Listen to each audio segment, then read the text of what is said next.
Talafalava malore soifo si mai whaafonga I talafa o Radio Samoa. Mōmori e Amerika le sa avea mataitai o Cuba o Raul Castro I le taupule whasioti tangata Amerika atoa maisi ana soli ngā tūna whono mai le maitau la pepsero I waono na whaale tonu waiva le lua I le mao Cuba ma Florida. Mata upre nei pe ona riputia le BBC, wa tua I ai Castro ma isi toa lima I le whanaina I lalo le vaalele a le Brothers to the Rescue a toa ai ma le whasiotia o tangata e toa whaa e au fia I Amerika e toa tolu. Wa iwa se furu whātau sanga o le soifua Castro I taimi nei, ma ua whaero e sui mai Amerika o le amoria fo I Castro I le whaaleanga ina o le vaalele. Whai mai le suiro I Asiria Amerika I re whaangaloina e Amerika ma le presidente o Trump o na tangata sitiseni. O le afonga ina ia morianga I se whamasinonga I Amerika a wata ua isi ripoti o le moria ina le Amerika o Castro e ono o ai ina tau Amerika ma Cuba. I Rusia whamai e lua le leiva ale le tau a Rusia na o lātou whaawau peo na whaalawalawengia se waalele si pai lunga tonu o le samiuriuri po le Black Sea I le maasina taruai ma ua whaamaonia ia whamtalanga le matanga ruenga o le puipuinga. Ta ua le BBC o le isi waalele tau a Rusia na matua I lata lava I le vaasi pai lea ma I uina a fiai ma le emergency system a lea waa se manu le lama o le sira fia o le au waa na mawhaiei una wha au wau matoeturau ele saonga le mū. Pai mai rau sue o le whaamaoninga lava lea o le tūranga lama tia o ngā yoinga a Rusia e whaia I se vaalele e le o wha o pengaina ma e tere lava a fianga wa lātou ngā yoinga nei ma ono tutupu ai ni whaalawe. Wa wala awai nei le matanga ruenga le vae whafole United Kingdom I a Lucia e au lava ona sila le mataupule nei ma whai I ai se whātatau. Ua matoi whaarira le fia o le minister le vae whafo Australia Penny Wong I se tasi o minister Israelu na ia whaasoi upenga ta whaelangi se video lo o whaelo ai le whaatinga ina o se kulupo pāngo tāle wali putia lo ono au fia ai manitangata Australia.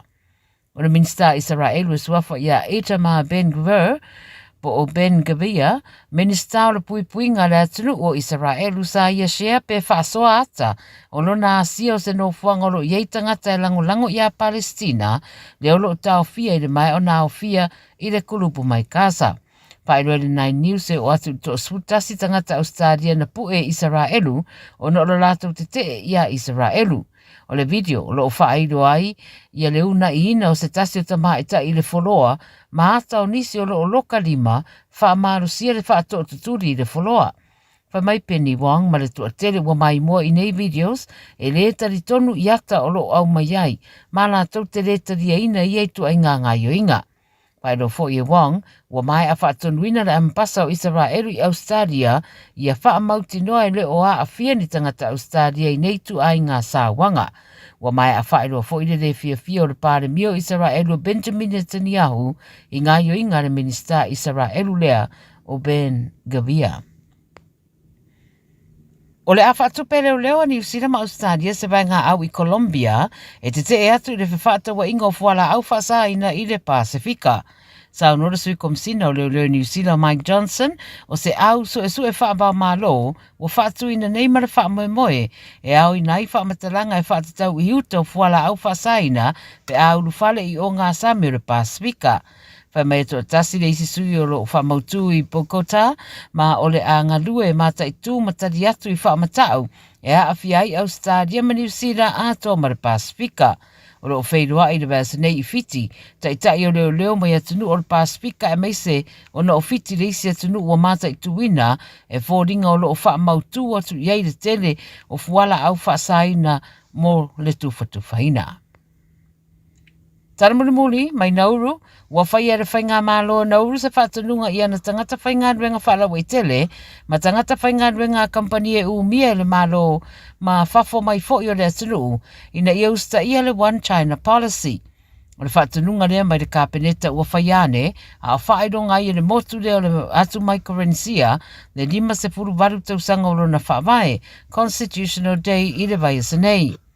O le masino Januari 2024 na sui ai le whaaloalo na uru mai a Taiwan maanga i atua i a Saina ai whato a lua aso taro na tōwhia le presidene o Lai Ching. Ta wadi pote le Radio New Zealand o le mai o le whaai unga le kapeneta le aso se furu rima le masina nei whaatonu i nai tangata i austa ia le One China Policy ma muri ta iai. Pai mai ripoti wa leto iai ni sui o upwhai o malo a Taiwan i Nauru talua na ngai Nauru a ngai ia Saina. Tala nara Radio Samoa mo le nei fo yaso manui ngarenga o whenga iai. 24 hours a day, 7 days a week. Radio Samoa streaming live on www.radiosamoa.co.nz.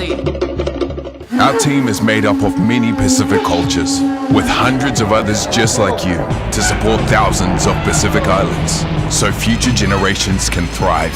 Join a team you can count on. Search Navy, Army, or Air Force careers. A whai ua mūlau pa anunu, manatua. Tia ai ila lapisi e la foiai mea ai. Ai le o le pini lapisi maasan.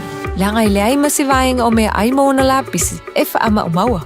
Tama ki Turiki, all together, Auckland. O fia maua sau ta avale po sau piki apu. Ai tong i ta i vaiaso, lua vaiaso, pe ta i masina. O le sleek cars o le a maua ai le fisoswani. Ua ta pena le au whainga ruenga a le sleek cars mo oi malo a inga. Aua e te popole i se mea e tasi. Te tala fitu aso, mai le sifulu i le tai au, angai le afo le ono le afiafi. Tele la lai au kilani i saute, mili mai loa, i le olua tasi fa, fitu lua selau, po le o lua o, fa lima, tasi lima tasi.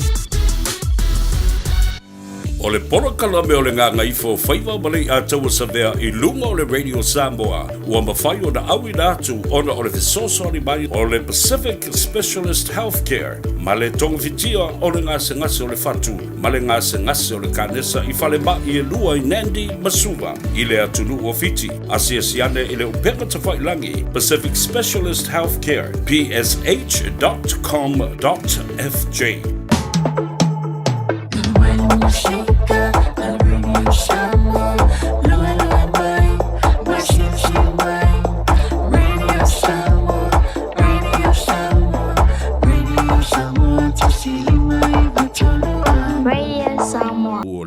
Se se be ka o koi ya le bele na e ta fa me ta le tu pe ale sa o le me ta o to le ya ya ta lo fa la pa ia ma lunga le fa fonga ta puai ya be se fo yo le sila mai mo sa mo le atu pele ile nei fo ia stofi yo le fa ta fiti o ti ute mo Faiva o sa mo ya banga luenga fo i o le dei a soluas ful mo le tasi o le masina o me lua fe luas fulu ina uas fulma le tasi minute o le ua te ai nei ia le tu la fa ia wai fa ia mafa manatu ia te oe ia le taimi ma le aso ne ingalo ia oe au mea na e fai a le afo le taimi a le afo le aso a fere i tu langi le nai te iai alo le soifua manuia le langi matafi le atunu ia tawalunga atu ai fo i ma le au nanga ma le tutua fai pea le tofa ia se manu ia po le telenga fo ia fonga mua Francis Ioane ia aile mo fai ana e no fo mai lava ia la lango mai ina ia le leia tato masini ia fa pena fo ia me tonu ala le ta o producer le il producer a me ia fai fo ia isi o ia ti au fa mai ma lo producer ma lo ia ai e o ai le teu fale mo fa ma lo ia ai le isi singa o ia marong poku mo e fa ia nga me ia le na o folofa ia te oi le nei foi a uli o le stofi faftai inga wenga le lei sa fatino o le tai au ina uanga nga e mo so fo ile la ia ai ala fa ile atunu ia mala seu o ati te ma Faiva o te tofi iai faftai le tu ile na me alofa ta u tele o le fangu ia te oi ile tai au fo ua e malei fua mai bava ya kura ko le le ava e ngoro kingo mai manga vangafa tau tia le va venga ua da o le tua na te Faiva mo oe ma uma i tātou uma ia male au wali i a mio pa a i e male au ka mai kai ia le na ai whawhitai i le awa noa o tātou tue lau lua whasila whai e foi, ma le au au nei, le a taua sa vea, le urua i ali i pes tāta ma le langi, se yuli muritalo, whawhitai Samoa, e lau tau tāpua inga ma lau tau foi te talo le whaanono ngā manu, o lo mawhai o na awhi mai ai ma whaamanuia mai le au whai ngā ruenga.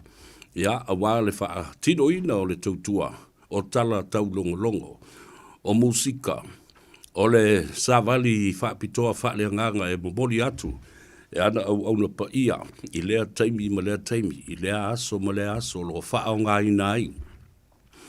Le ala leo le siufongo Samoa, e whai ma a ta vale, e momori ai le savali.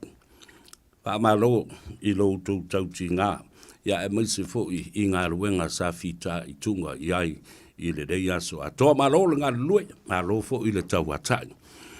E le ngā tau lea, e whaatu lo fo'i ma whaatalo whaatu i pa ia lasi o Samoa i ona tūlanga whaalupe. Le tā whatolu, le tātou vānu rofo, pa ia mamalu whaale malo, pa ia fo'i mamalu whaale atunu ia, ai matua le tuu ia te utou. Wheoi o le langi, ne pai sino le tala le lei, le ainga sa le vi, na i te ai malama, ma ali whanua alunga. I masuru ia ai Samoa i le mori maua ke riso, le tala le lei wa avea, ma papa, ma maatuli manu o le whaavae o Samoa. E atunu nei e lau vivilu i le kerisiano, aia, ole matua pa a lava a miu. Ia ka kau kari ia ai tu atu sa o lava ia le tūlanga o tā ua wa nailo umai tanga te le toi pose lilo i nā mea la tū ia tātou te pepesi le tu wai ma tau le suafo le tu a o i tātou o ni ante ke riso tala pepelo. I loa i tala tangata ma lau whai polo kalame mai lātou o le o mai pepese mai lunga. E le e o lava e lango le me pio ma le me pongi sa. E ia ina ua tū le whai ngā malo fau. Ia matau ma whai e whesoso li atu ma tufa wha manuianga ma wha safua le tamau a inga i le atunu. Ai le ia e whai ia.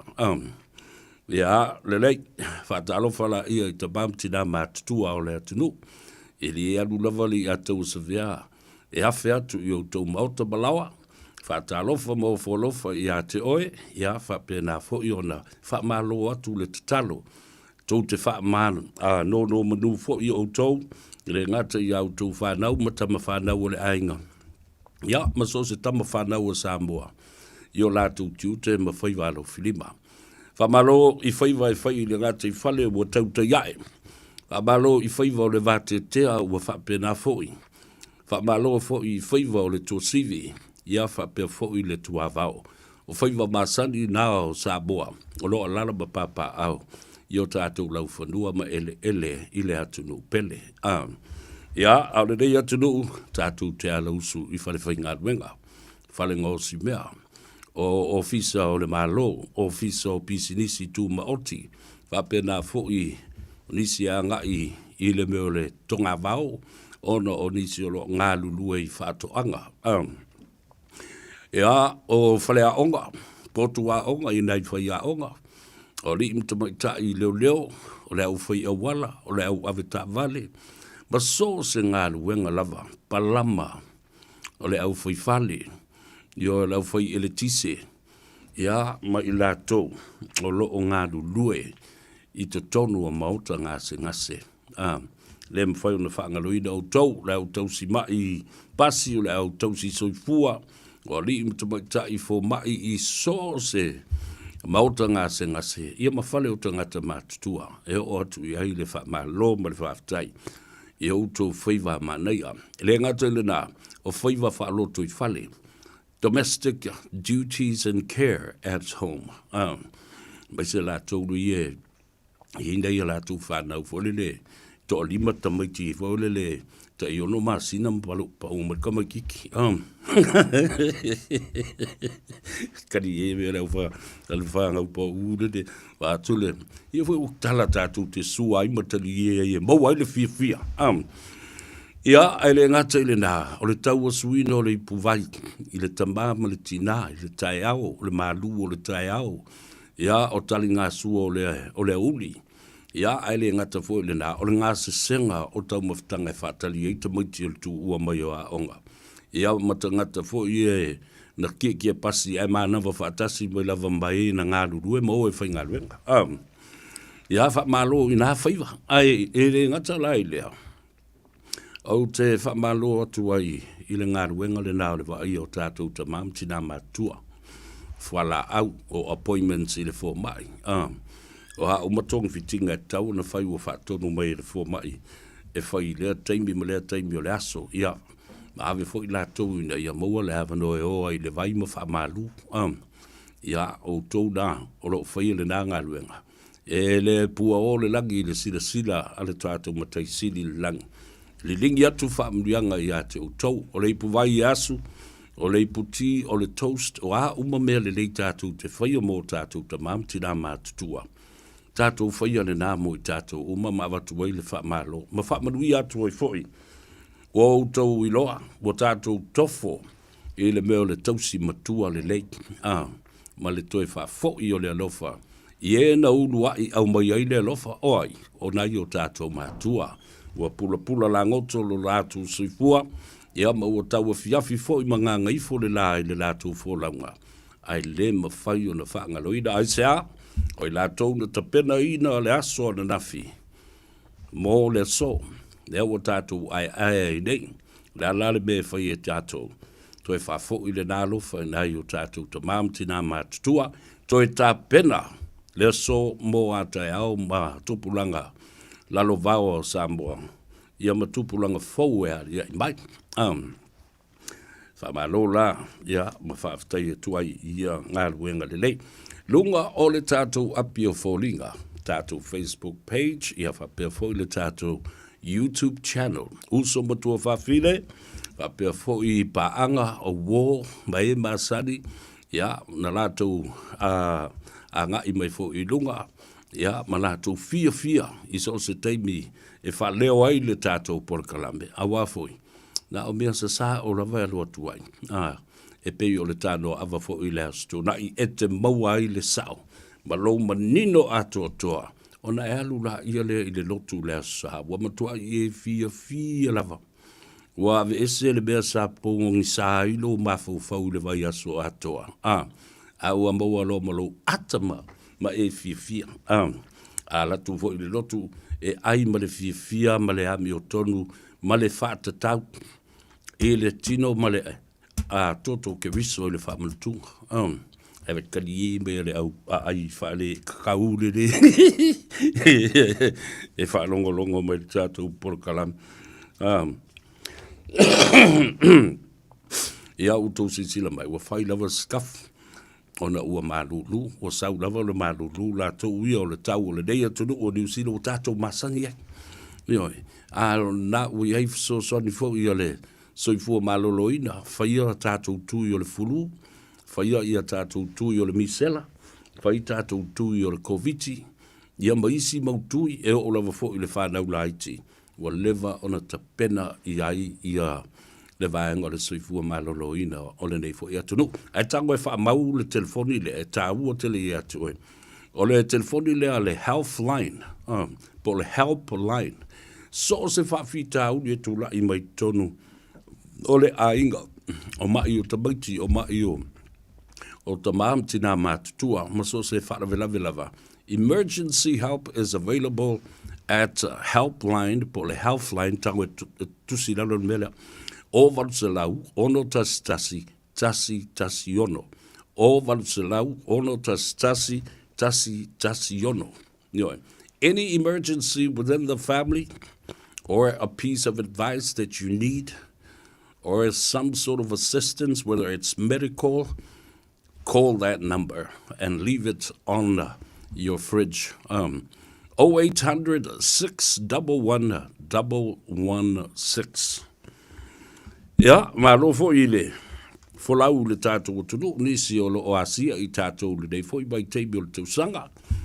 Anga i mai fo i asia a inga, ia a leo le nā fo'i o le anga i mai e sa ili matangi o na o tūlanga o le soifua mālolo ina fa mālolo malanga manria mo foi o le a fido ai mainga mo se maftanga fifia ya o nisi foi ya o lo tangi mai ala ona o le vala au pa ia le tua fia fatasi mai pe au fa mavae sauninga fa le ainga ia matoe sauninga e fale la wasi ai ia nisi sa pele i loto manganga ua sengia le mauli ma ua vala au iai le tua ia o le Faiva foi to tasi le nao le tua o ia nā te au mai o ia foi nā te toe wha foi atu le tangata i lona mamalu ma le afio anga pa ia o le tua ia awatu ai ia whamaisenga asua tu foi vai malu i puenga ele o se loto lo vea po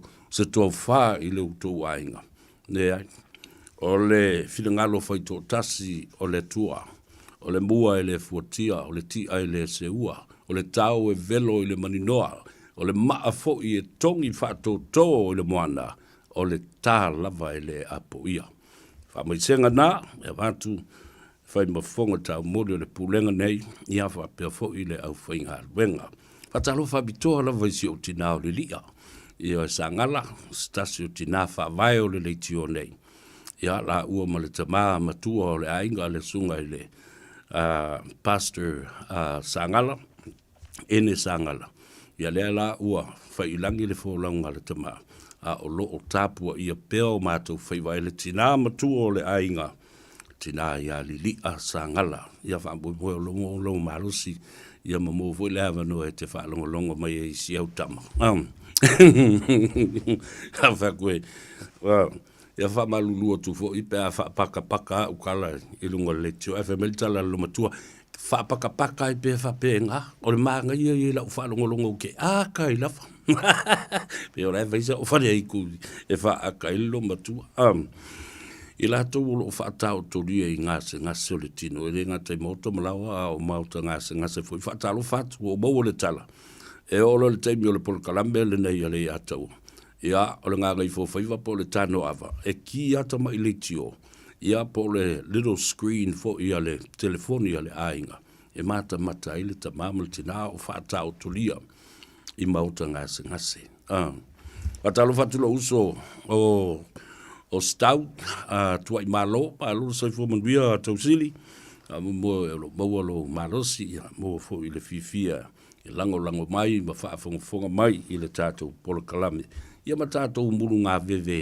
maua i le ata fo i lea taimi ma lea taimi te le i o mea maari e tāte fia whaasoa i ai i lea so ia ai whatalo whatu pa ia lasi o Samoa i so se tāwhala vau New Zealand na uto e ola atu le tātou leitio ia e ua mai ala ngā ruenga a insinia sa whatu o le tātou pou whaasalalau ina ia kilia ma mata ngofie i lei tūlangi i West Auckland, i au kilani sifo, ia nala ua whaadia le fifia fo i mo le tōtele o nai o tātou tamam tina ma tua no fale, o la tua i malau tā vale.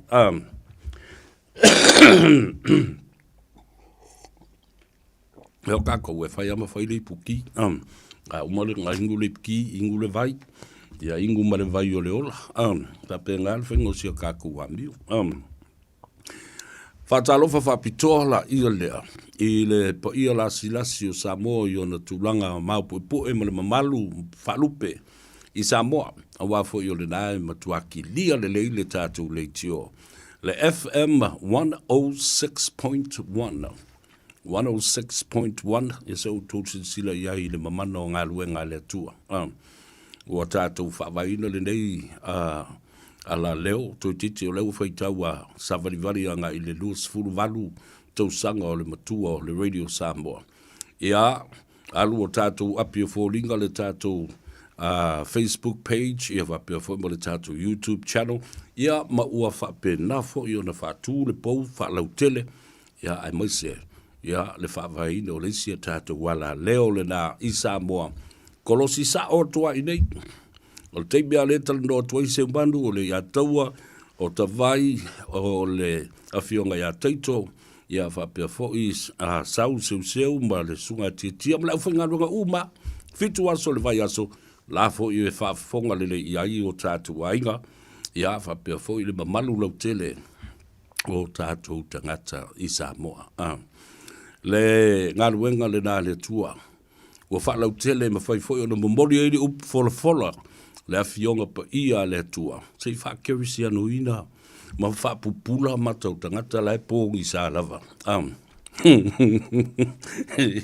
ile beo lo lau vividu o nei ile ta ua tele o le suruia o Samoa i ave o le morimau o Keriso ala ale mele o fai e pise me ula ma fai fa ta longa i le vai e o fe mai e mai tu spa i o fai i ala tu tong ma va ai va ai i le ula me o tangata so le matauti ne auto va to ile lu ile na awai alu matau i le tatu talonga le lu nga ali mongi le wa fai fo le o le fa tonga ma le fionga le li parmia le sunga lauli le mali to this is like the last resort to distract everything and the attention, but the focus on the real investigation, because lela o mai ia le sa ili ilinga tolu lava o le mali o tu au wa uma le case fo le o le sa ilinga fabrication of evidence o moli mau fau wa uma la na mea adela tatu se elola ia se i mai wa le o toi fa pafala ia le tima sa tu e toi faia ia fresh investigation of 2 hours death, the hit and run le o ma le mena ale la fa pafala le fionga le li panmia o le a toi filita nganga se isi tima ele iai ni tangata ile su enga mua the original investigation mai o te matua la lango iai ni mata upule ma o lango ina awale to iai ni tangata sa involve le su enga lea ile taimi mua o le wa uma le fabrication, the conspiracy to fabricate evidence uma le mea le na fa mamai na i le suafo le li pandemia fa perfo i le li tai leo ya li o fa perfo i mafpula ai le i fa mamai na i le ngo le ala le ala o si le fie le ala ai o le ala la tato wo ne so ele mata upu o le fa maunia le la molianga na fa fau tangata ia moli mau ina ia tu wa ia te ia le mali o tu le ala na le no tama fa ye fa manino fa mam la le vaanga ese o cases i lua e la o mo le case le ole fa fa wino ni moli mau e tu wa ia ile mali o tu au ile sunga ia le ala limon ale la tatu wo lola esa ili sa o lola va masu i tonu le mato le niu ile tangata na mali o tu au ai na fa pe I fo I ona tupu le na fa la velave ia le na te fatuan. Is this the last resort to distract attention and the focus on the real investigation of 2 hours death that will be launched soon after a new team of investigators and forensic police are finalized? Yoi, mea tā ua le na. Awa, o risi mea tā ua te leo te fia tala doa mpapa i ai. Awa, e inisi o te ngata o te whaitio ina ma ave ia lau tua inga fo ulele ma le whaasea i ai. Ona, o le ai o seisi o la tau e whasosoani e whautua ia le sunga ia le alali mong. I le nei whai unga whaavale valea tele ua ia whaia. I lona manatu lea. E te tau ona whaia se la tau tonga maleri pāremia. O I atangi ai, le meo le whaia ina ma le vai te le male malolo tolo popopo. Ale mea mua, au te whaiti o ina lana whai whiau. Ioe, awa o te loa lelei. E te tau wa ona iaini tangata na tala noa iai limongi. a o le I whaia lana whasilanga whalau e tele lea, I le mana o e whai se tautonga, whaari ali I luma o le atunu. Male ali I pāle bia I lunga o le tuspa ia. O te iloa lava, sa tala noa I lana whai whiau. Ai whoringa mai, a wā o whai unga wha penei, e le ma whai o na whaia e stangata. E moe ala ala, ma mawhau pēr I ai I le nei mata upu ma le nei peise ao pōngi sā e wha malu mai taibi uma I lunga o lona ulu. Ia ma peise se manki fo lele ma mawhatele e whēru wai ma hambo I lona pāpātua. E lana o te whatua e o te ofo la a whaina tala doa I lana whaiwhi au. Ai whautua ina fo I le whaiwhi au, ma ngai ila umea ngai whai. And if he has spoken to any of his spiritual leaders, and this was the advice, go ahead and do it. O te matua I loa fo I lale, vai tele. O se te tai whaelenganga na te whautua ina so na atari whaelenganga. Alwe whailau whaasisilanga o lewe mga o whai whakaukong. O hai si whatautonga tō te mana na oin. O lesi tangata e ave I lau whaase amalo. O lona to lua po lona whaletua. Tulau e te le mana o e tau fia. But somebody that is very, very close to Leala. O te loa lava. She will be included in the conversation. And what Leala is really thinking deeply within himself. O, ia tala noi. O le la pilo talk mo si ona whaletua e whai iai. Nea, lea sa ulo. E me leo wawai atu nei le la toi la langa mai I le susu enga le maliu o le tama lea. Ne pauleo le me leo te mana o nei whai. O la o alu e au mai I luma I le pupula o le muotintini o le lasi whai se maa whatautonga. Was this a great move? What was the wife's advice to him according to this? Ia, o le fōling me le se whautuanga nā vei ei. O le sibia, o lana lo ia. Ioi, na tala noa I lana lo ia. What are the implications of this in terms of legality or whether it's a legal matter or illegal to have somebody swear an oath with myself? How can we do this? Is it okay in the eyes of the law? La se whautuanga whaalo ia. Whaale tū la whono na whai iai I lea mea. E lea ngata lai lea. O lana pāti whai malona tai o le tūangai. Le sunga atu le epa. Na whesiri atu le epa. Tasi ala whaalongo le whaatala noina o tu le epa. O le tali atu le epa wana ia matua I lango ina ne whai unga. Ale sunga ia le ala limoni. Au mai, kwa encourage lava le to ina. Let's do it. Go ahead and do it. O tō sila la I tangata I li po I le si manga o limongi.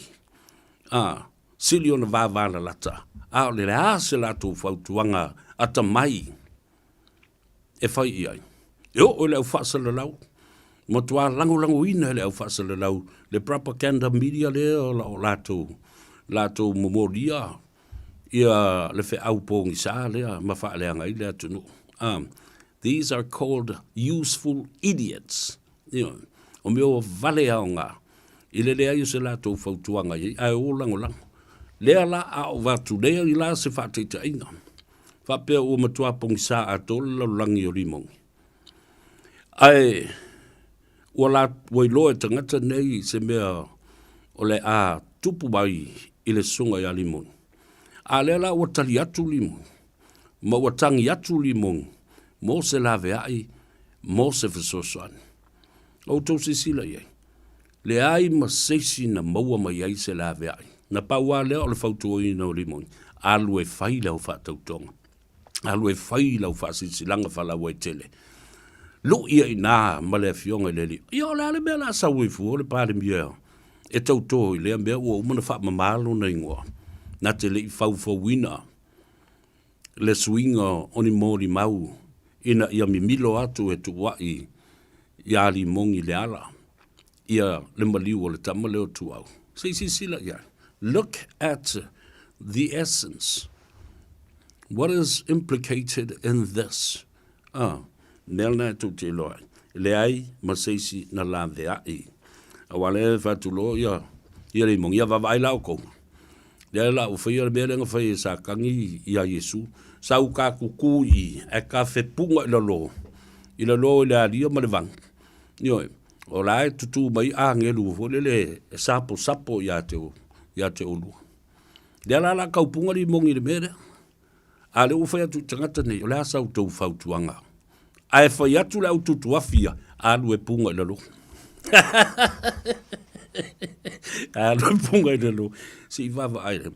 The finest example is I could, state, asking for advice, the best piece of advice to save his life. Go ahead, do it. Do it, bro.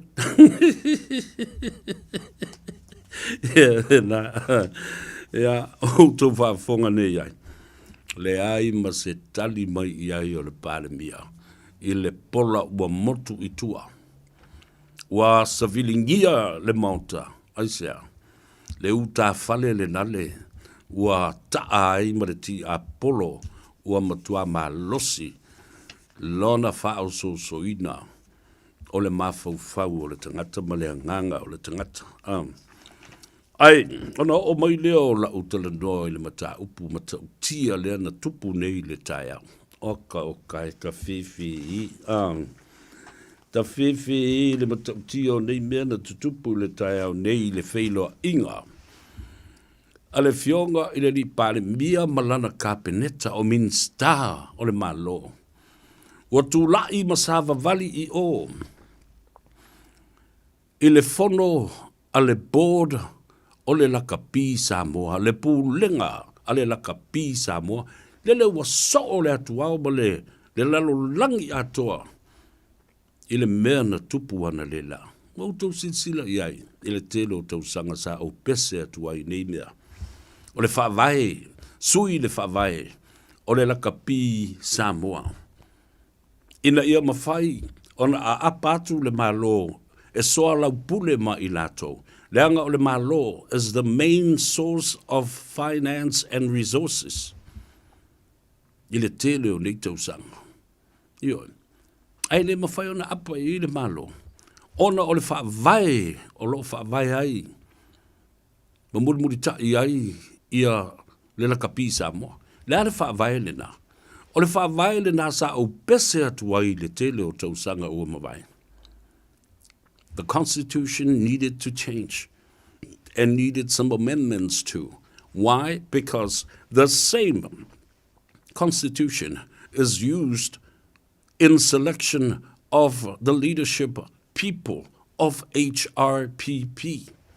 Whaavai lea e tasi wa au mai wa tō mai o ilse sa ili ilinga o tai o le HRPP le wa au mai whai eile mea lea aisea leanga ua tele tausanga o se ei le pale mia o Samoa I le nāwai tau le sunga yatu le epa I le teiteifono ma le Palestine o le lakapia Samoa.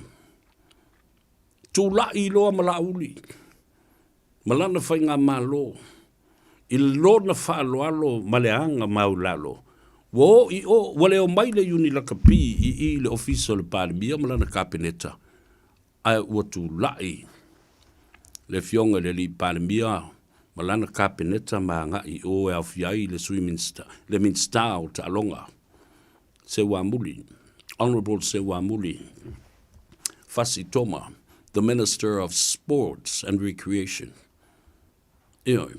tūlai le sui palemia o le minsta fo I o tupe le fionga Honorable Molio Muripola, Ana Rosa Molio, Maisi Minsta, Masui Minsta.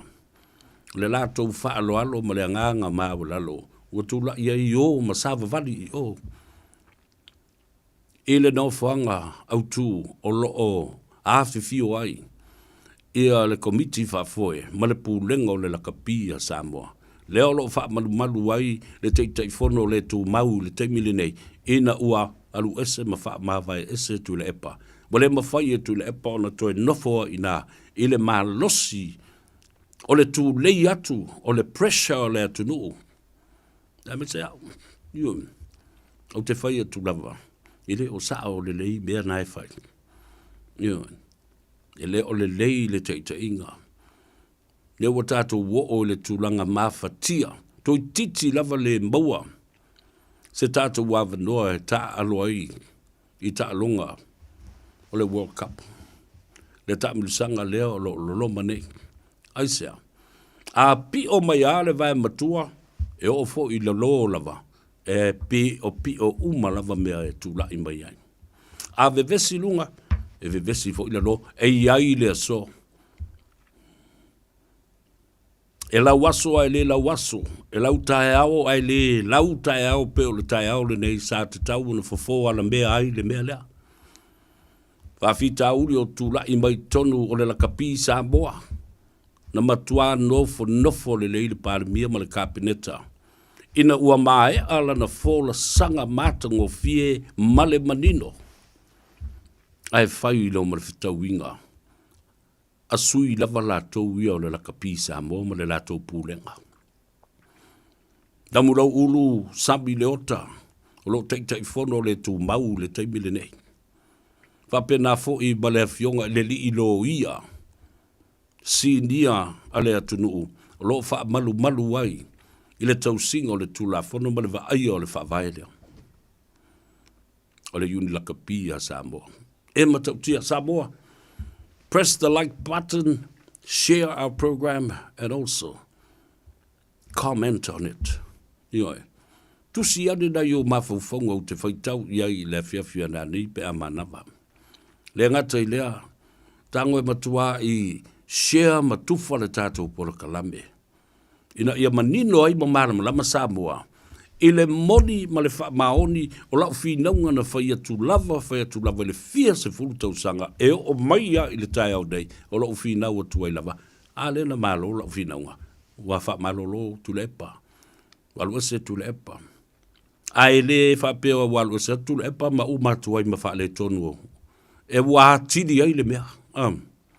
Wa tidi ai. Ina ua o taunu umai lo i le tai au. Ua apa mai le malo Australia, i le malo o Samoa. E saini le whea ngainga e 5 miliona mo le 5 tausanga. O luma nai.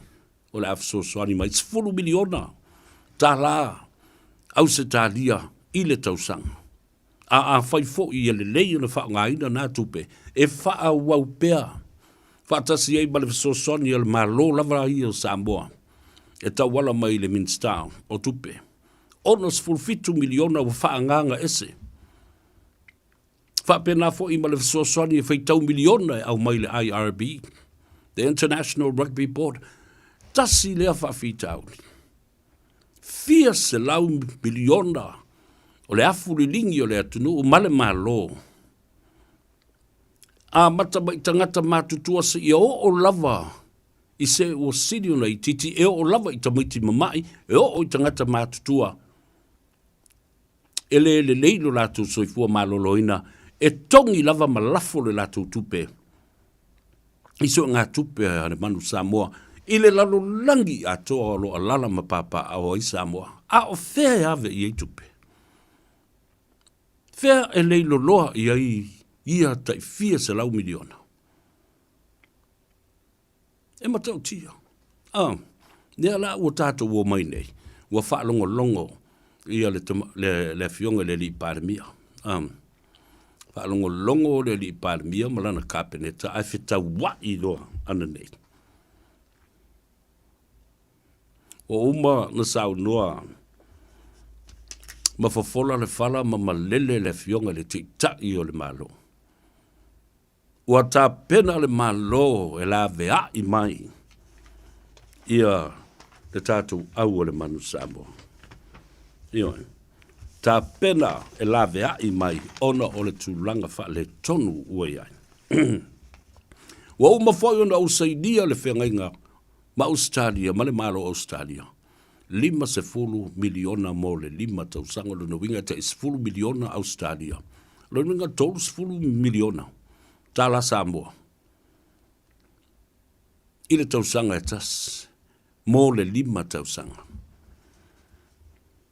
The Prime Minister declared that he, as the Prime Minister of Samoa, has already signed the agreement with Australia. 50 million for 5 years and 10 million per year for the next 5 years. Why? So that the money is secured in the hands of the government. Listen carefully. The government of Australia or Australian Rugby did not go directly to Lakapi Samoa and hand over 50 million. They didn't even ask them for Lakapi Samoa to sign in the agreement. They went to the government of Samoa. Ele io mai le malo Australia. Ma o sao i le teitei whono ma le Palestine o le Lakapi Samoa. Ma whai atu e seini le mea lea. Ai tu ina tu sao loa i lau tu stupe le 5 miliona. Le ai. O mai o i le malo o Samoa. Ai sea. Popole Australia. Wala tau i loa le ata. O le tūlanga pangatia o lo iai le tamau a inga.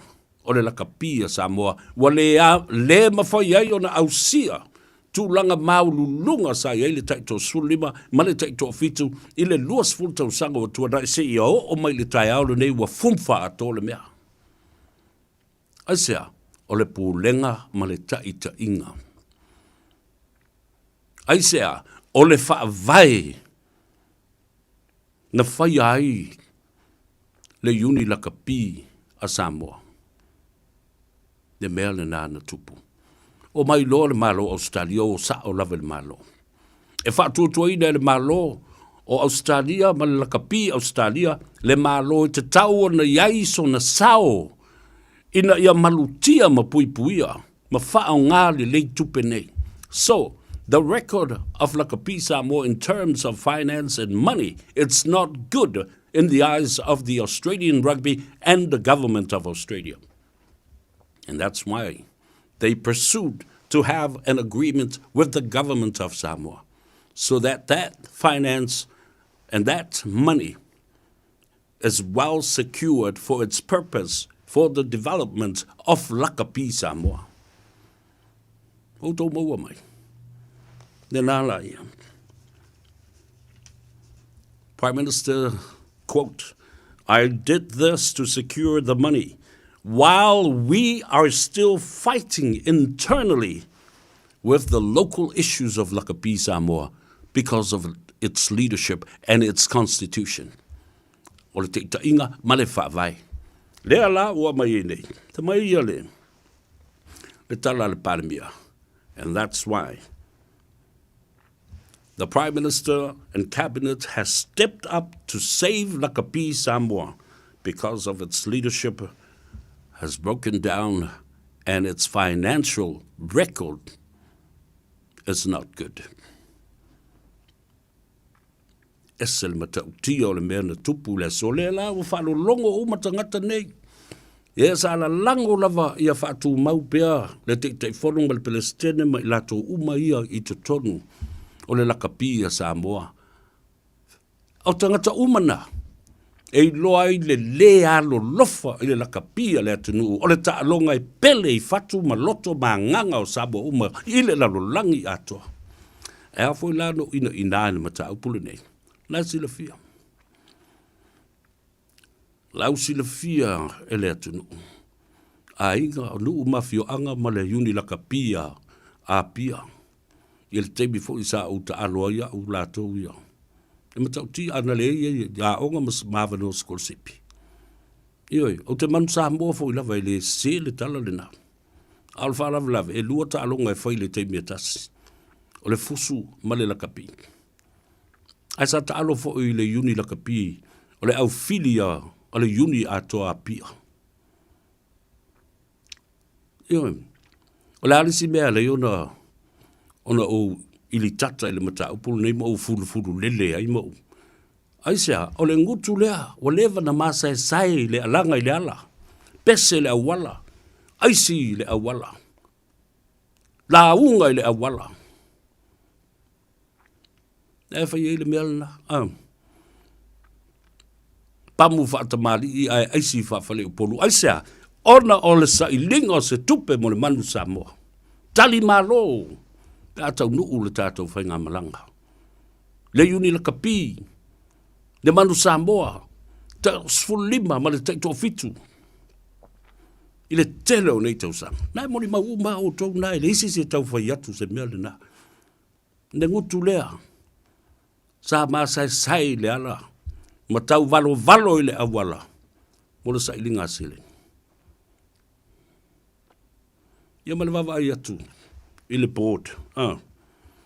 Ia isi tangata i le ita alo laka pi o lau te a onga mat kapeteni i le au.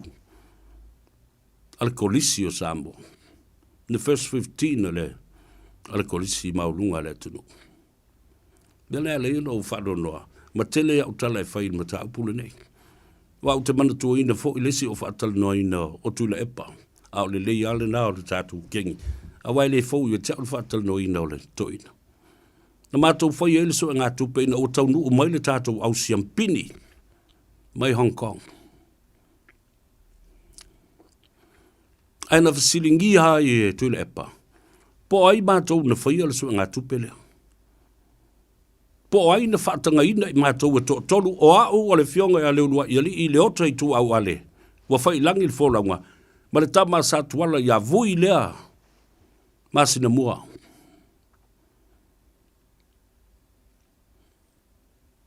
Le ala le nāna matua i wha ali ia. Awa lau tala na whai ia i le pō le whaatala noanga le nā. Manatu lau fionga i le li paremia. I mātou te le tau whesilingia lau o fionga ui o oio le teitei whono le.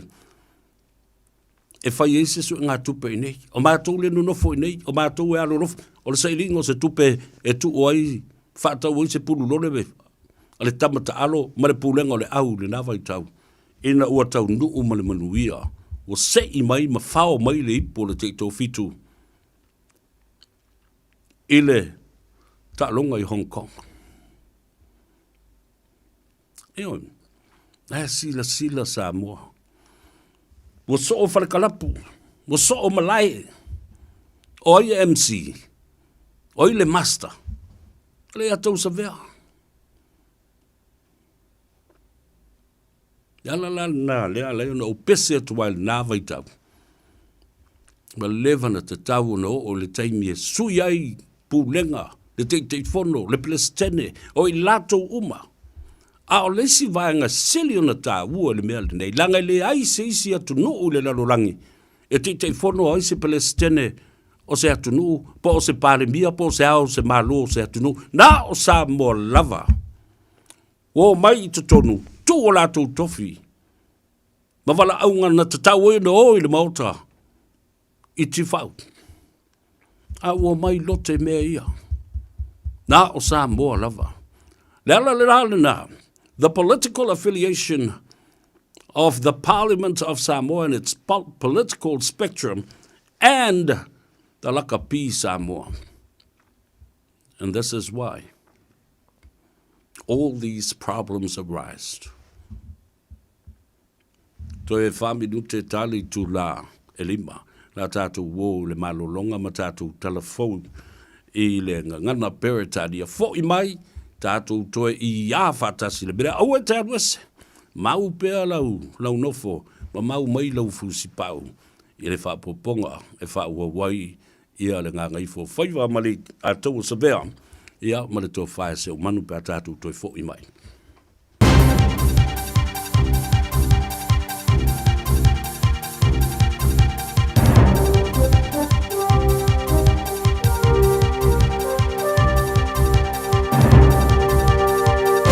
In this update, discussed from the opposition as the government lifts social housing costs. Under Budget 2026, state housing tenants will pay a minimum 30% of their income on rent, up from 25% from next April. Accommodation supplements for private renters will increase. Housing Minister Chris Bishop accepts it may alarm people. The current system is not sustainable or defensible. It is unfair and wrong and doesn't help those who need it the most.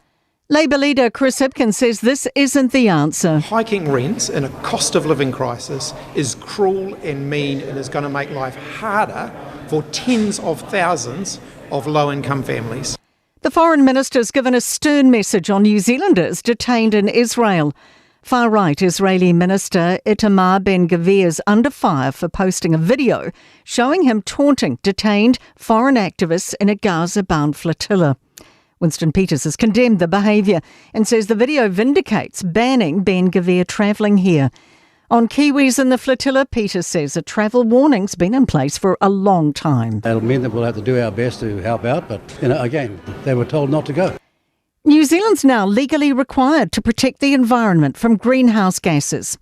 We've signed a UN resolution adopting last year's World Court ruling that states could face criminal charges for not protecting people and property from climate damage. Or climate change, I should say. Canterbury University politics professor Bronwyn Hayward says the government had little choice. She says China's offered climate support to the Pacific, and domestically people want more action. They might not want to rush ahead and do lots of things, but 64% of the public still think we should be doing more than we are doing. And that in an election year is something that governments can't ignore. That's news. In sport, Joseph Parker is sick of his positive drugs test dragging on and is keen to be vindicated. The Kiwi heavyweight is still waiting on the UK anti-doping agency to make a decision after he tested positive for cocaine on the day of his loss to Fabio Wardley last October. Parker believes it was a contaminated sample. Who in their right mind will take drugs on fight day, especially when you've had the best camp in your life? And people don't understand that. People might think, oh, look, he's whatever, this and that. And so I've come to a place where I do not care what people think anymore about me. They can think whatever they want. Coach Andrew Webster is relieved Chanel Harris-Tavita has extended his stint at the Warriors through to the end of the 2027 NRL season, given Luke Metcalf has defected to the Dragons. Tasilima Ivatolu Amo Radio Samoa. Atianga, Tefeya Wanga, Rasta, Bawalunga. Ua adelo ua somalolo, se ikaw faasa o sao. Se iyo ukalia kumua mua kelesia ilo anti malanga ulo. Faalongo maina kianga, te faaleleila ulo faisaka. Oke fo iya ulo fa ulai oi malaupanga. Fai mai oia ole sifi anga kusingei o ela ulo. Ja, toi fatalo fa mo fo lo fa fo ia te oi le mai moanga. Ile Gagaifo Faiva mole ya te usavea fa pe fo ile to fa ya se manu na ua 5 minute o le o te ane i o le tatou i tu la lima. O le ua fatasi mai i o le te baita i o Verdina. Ja, te mana i fo le suafa o Verdina la to i fo la te fa longo. Fai basui o le pulenga ma le au whainga luenga a le Henderson Cars se fatalo fatu ma le ngang whalo. Alo Verdina, malo le soifu manuia. Ja, malo lava soifu. Ja, whamui sa manuia ne yaso i na ua ala usu fo i tiute ma Faiva. Nā mai lau tai au, ia mase i o mai fo i nei teimi ua ngā ngai fo i Faiva le atunu. Ja, I fai lava singa pisilingi yaso ai ia mi si fo le kaki fo I mai anga venga ma tite ko ni yaso. Malo lava le ngā lue. Ia, o le teimi mua leo lau sunga le tamaita I lunga o le ala leo, o le sa o leo? Ja, sa o le. Ia, au te pole vale. Ioi. Ele umiana e masani ya te le ya le atau ma le to fa se umano ia ona matua matango fie fo I leo lau fa so I lungo le tatou le tio ia o le nono winga tale tu lai ono ma nava tatou ai te tala pea le tatou leina fo I e vala au tu ile tunu malunga fo le tatou Facebook se yo ina tales full tasi le po na nei. Ja, sa o le ia e lotal mata officially tu lai ono e sa o lava mata o nanga I lunga le pinga ta fai langi na ile ono na se fulu tasting mana nei malo la sa utanga I o wa umina e ia I le au nanga le Henderson Cars Verdina. Ia, se tau I lava numala a mai au ne a so lo tasi tau sanga taro na o tau tu ne company. Malo lava. Tasu tau sanga le stemi pupu wa masani fo I Faiva. Ia wa masani fo le fa sanga I matangata. O ani fa fita uli lava lo masani ona fita ya I marangaruenga ai bese o tangata fo le fa to abaia e fa le tonu ia la tu credit ratings fo le. Ia o whawhitau le tele lava o ngā whawhtanga I situation whawhi ngai tangata. E tele lava le alofa, ia e fua lava lunga le credit e folo lava mātou I criteria mai le mai I au nanga mai whai mai le finance.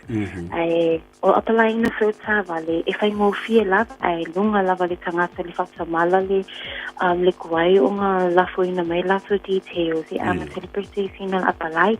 Ia e o mea māsania o mea e repeat ai le aso ma le aso. O lunga foi ai I le sale consultant, ia le tuai pe awha pe I le anga mai foi, ia ele maingo o details me tangata. Wa fia ni finance companies o lo to nga lue fatasi e fa so ia applications I le taimi me le taimi ia po le foi to nga tangata malona credit rating e fa tu sa e anga va ia I le for le finance company Malaysia finance company. Ia o te loa o finance o mai te tono o New Zealand nei o lo o kongiki o mai lava mātou I e lava le mātou I lava finance e ta ulale o le enhanced finance e mawhai una fitu soania ti tangata lo whale tonu la to credit tangata I le o lava le whaasua I o I tonu lava po le awala tonu lava le mawhai ona mātou soania ti alato e whale tonu la to credit. Ia, malo. O whai au tau le mea masani fo le a le tongia ma behind lau payment e ma whai ona tape mai nā tau ofisa I le tawhani. Ia o te loa o le mawhai ona toi whai mea nā. Ele mawhai nga koe whai e sa o le sa whai au le taimi ne o le mawhai. Ia wa o le si al mea le nā e umalo na whaatau le ta'awale le tangata.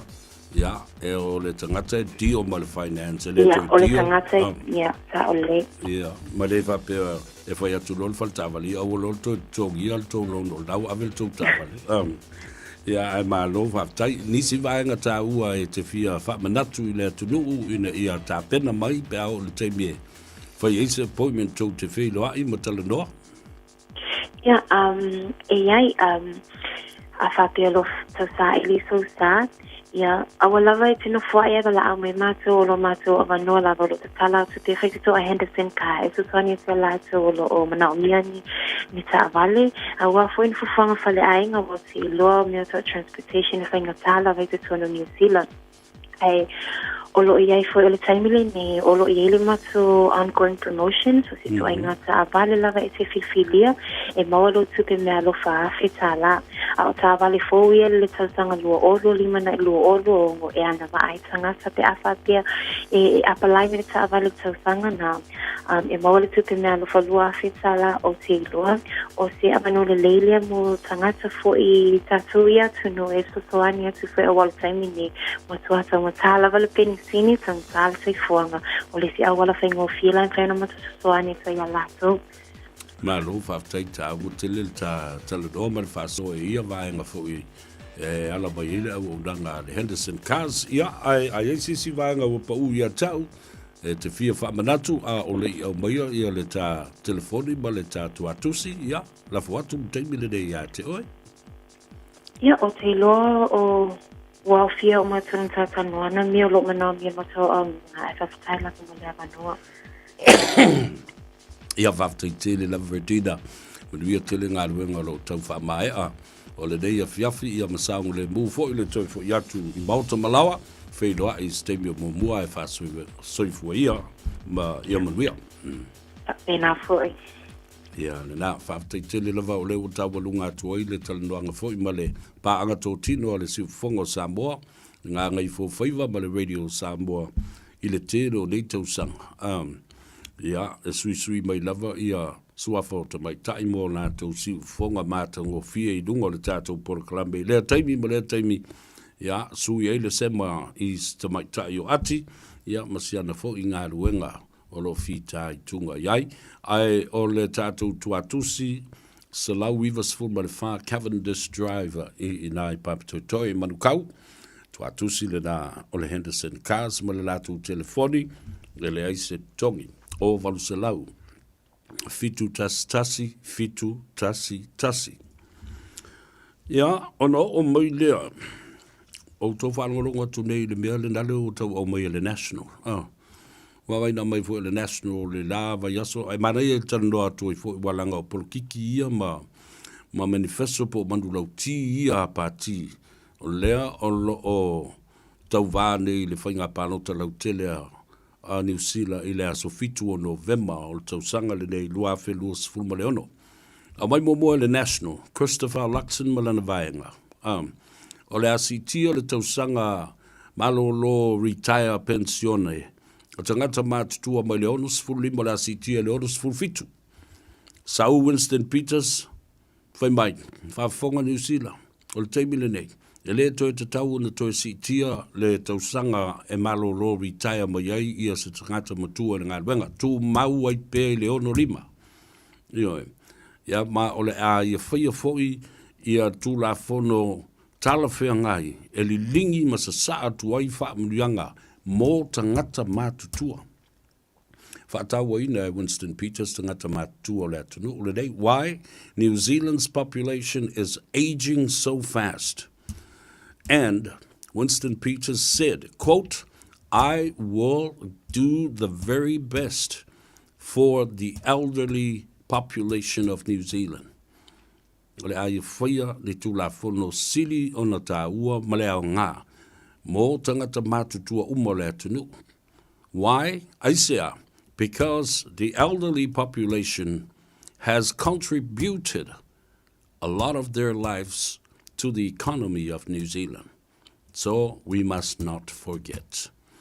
Ona o tangata mātutua ua malolo retire nei, sa tele le rātou sau. Sa whai I le tabau a inga o le atunu o New Zealand, I le tele o tausanga. Lalan me la tātou whaata malai, ia ma whaatala le, I le wa aia le lei o tangata mātutua tua I māneia. Lafo e whai e, wawasa māneia. Winston Peters o le te tai o le New Zealand First. Ia manifesto le lei ma manu lauti le lei whatustusa I ate I o le ua valusfulu lua o tausanga a lea lava e iai te tonu o pufai o malo. Ma o le siampini lava lea o toia ina o toia ina. Le foi la ua nga I mai le National Malaysia la tau waenga le nau mai nei.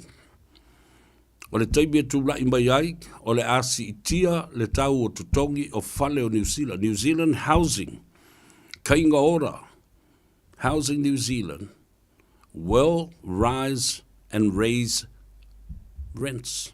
So rents will rise. O le asi itia tutongi o fale o le malo o le state housing. Talo fai. Alana bere punga mai I le leipa ma Winston Peters.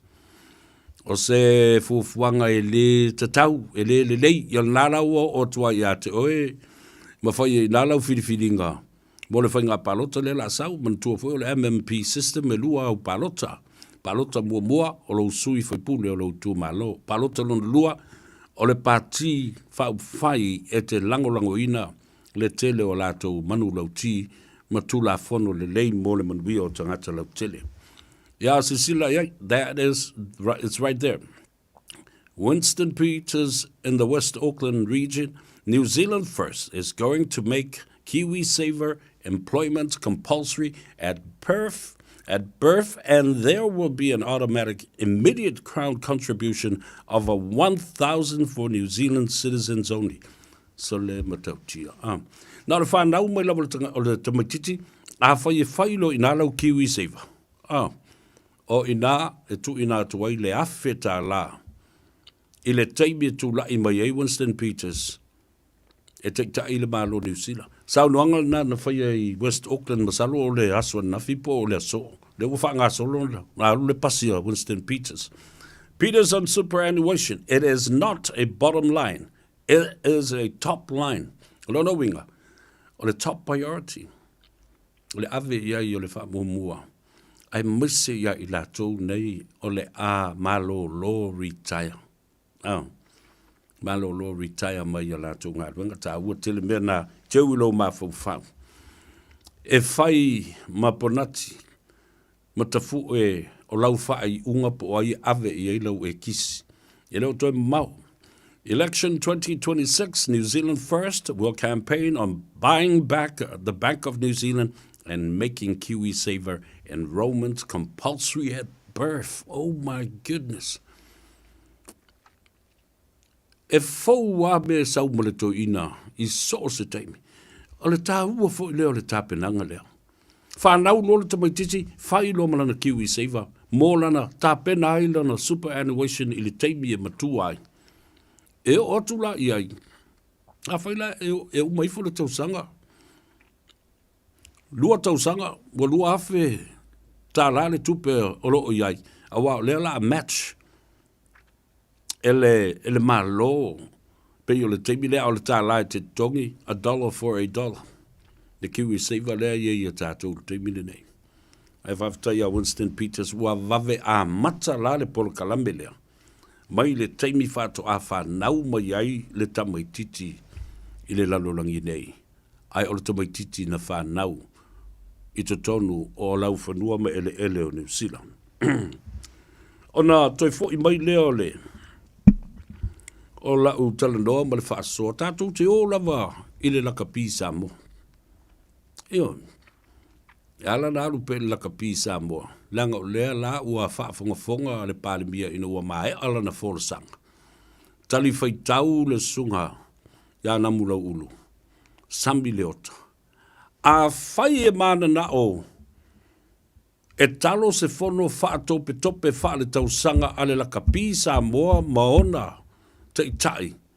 Wata tau na whai I le taimile nei. Call an emergency annual general meeting of the Lakapi Samoa and make amendments to the Constitution. And what are those amendments? Leo sao no sa omel parmia. Oh, iti fau. Wa politicize mafa polkiki atoa le Lakapi e pele I loto manganga o Samoa I le lalurangi atoa le la manu Samoa. Malana au Lakapi a Samoa. Fe mai ua fete nai o tau wala aunga. La lo tau wala aunga. O lo tau wala aunga. Ma le wala auina. O le o. I le mauta fono I tia fau. O tau o sui fono le pale mene. Ai le o ni o tau tiute I no tau o mai e tonu I. Ina ia tāwa vai ese le poro kiki a Samoa ma le pale mene. Ma I la tau e se ei to tonu le Lakapi a Samoa. Ora I tau iai ase fai pule I tonu I le melea. O e whaile tau wala aunga I o, tau te maasangi lei, pia autala noa atu le mata, upuna I fia tau sanga. I've always said this. The political affiliation of members of parliament in the Lakapi Samoa is not good. It's not right. Leave Lakapi Samoa alone to the hands of other Samoan qualified business people to treat Lakapi Samoa as a business. Ioi, o tau se sila la I melna. Ioi, whamailo maltala a nabula ulu. A whai o le whina ngalo leo le malo. I awa nei to iei seisi o mātou o sui whai pule tonu o le uni Lakapi. Tātou woi whaile na. Ma tātou wolo e talo se wholutanga le vai fōsa o ale na. Talo se wholutanga wha tope whale tausanga le tebile nei. Sui le wha vai o le Lakapi Samoa. Ave ese umala whai polkiki le iai. Au mai nisi ele onge tama whanau o Samoa e qualify ma iai o lato wanga waa. E whaatino ai ngā ruenga ina ia avea le Lakapi Samoa o se pisi nisi e ola ma lau usiusi ma whanau ma iai ni polofiti e toe whawhanga ma whaola ai le atina e o le Lakapi Samoa. Iwan. Le mea le nana tupu. Nau na uma lava o le saunoanga. ma le ftelenga ia na mla ulu, sami leota, a nga I mai loa ma le lo ia si nia. Le tau whaia ma te wheo, po le ftelenga foi a na mla ulu George Latu, tasi o tamata alo le manu Samoa. Whai mai lo ma le saunoanga Latu, a nga I o I le palemia. E mata utia, le tūlanga na o iai, le veve singa le. Whai mai le tala a mata wheo.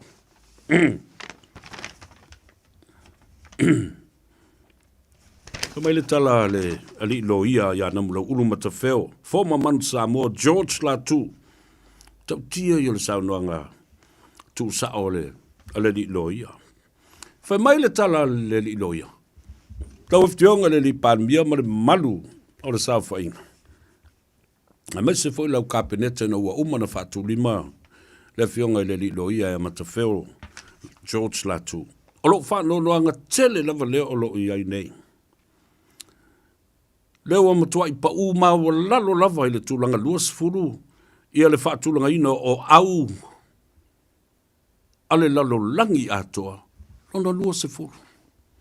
O tō wa I tamai au ia le ta alo nemo o Brazil o Georgia. E o lava ia pani e le se fai tau ngal manu Samoa e fai. La lewa maua lunga lava. Le tūlanga o lo ia pani. Wale mawhai o na toi ta alo le manu Samoa a nga ilunga o se au o le tier 1 po le tier 2. Au ia ilunga o le top 10. O le ape fai o le faa solonga ma le faa tūlanga ina o atunu o le larolangi malatu au la kapi. Samoa e tau vā ilunga I le quarter final ma le semi final lan me le oia so li pala toi ti lava tātou le sao e mau ai se tātou wava noa I le si World Cup lea o lo fua nei le tātou sfulu ma le lima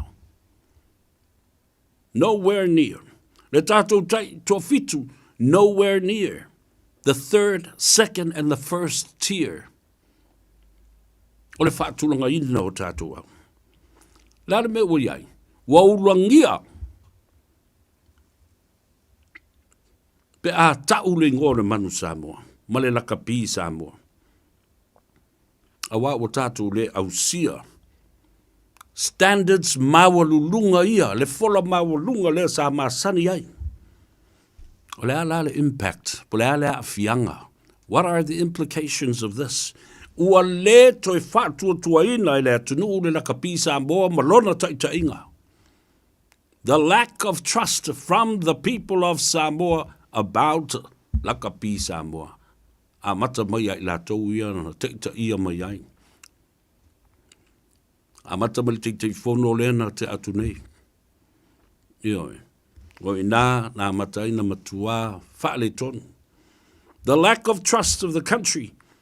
The sub-unions lost their trust. Ta mai uni la kapi le fawai, le uni tele le la kapi Samoa, matua le aise la to fatu tuanga. Ile ta inga le na ye nei tu le epa. Fatasi ai mai la to ia o lo ia le te mile nei. Fai mai, ma fa wau pea le sau noanga le li lo ia ya matafeo, namulo ulu, George Latu. Mai o lesi mea, matautia leo we nei lau fionga le li panmia.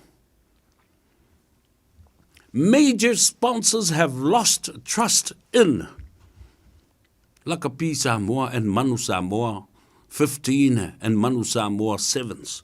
Le ai se company millionaire le lalolangi e pei ona masani ai I le amatanga.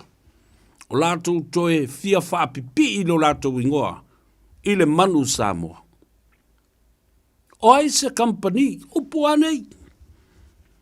Le ai se sponsor to fia sau.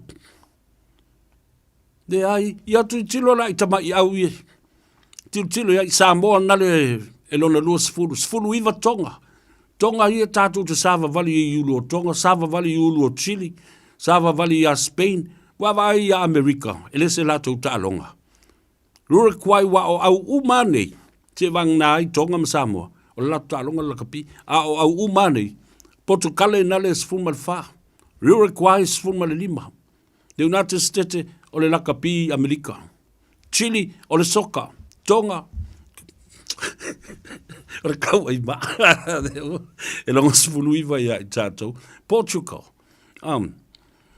Se sila iai. Spain, se pānia lele. Lona sifulu mal fitu. Japani e lona sifulu mal lua. Georgia e sifulu mal tolu. Se ia lua tuala i lunga se manu fa mole vava ai. Ingoa uma nei na lau te itasi. Vai a fiti nale in the top 10. Australia, England, Scotland, and Fiji, Italy, and Wales full matas. Oila nae numero tasi le teimi nei pe o New Zealand leo lo iaile o South Africa wa o lena man malo le last World Cup. Tula ia tuaile ma New Zealand ma Ireland ma falani le numero 5.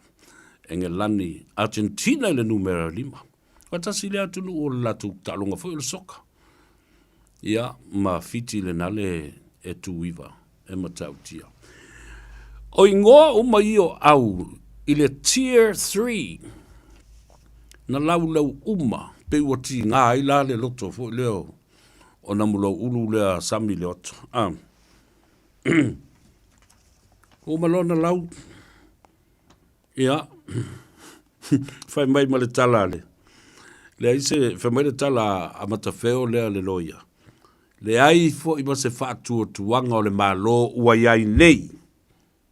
Ona o le sa a vea ma tai fono mua whasino le nā i atu lepa sai lele. La Kapi Samoa does not have the capacity to find financial avenues and find financial revenues to fund La Kapi Samoa. O ko Faiva Island na tuale nā.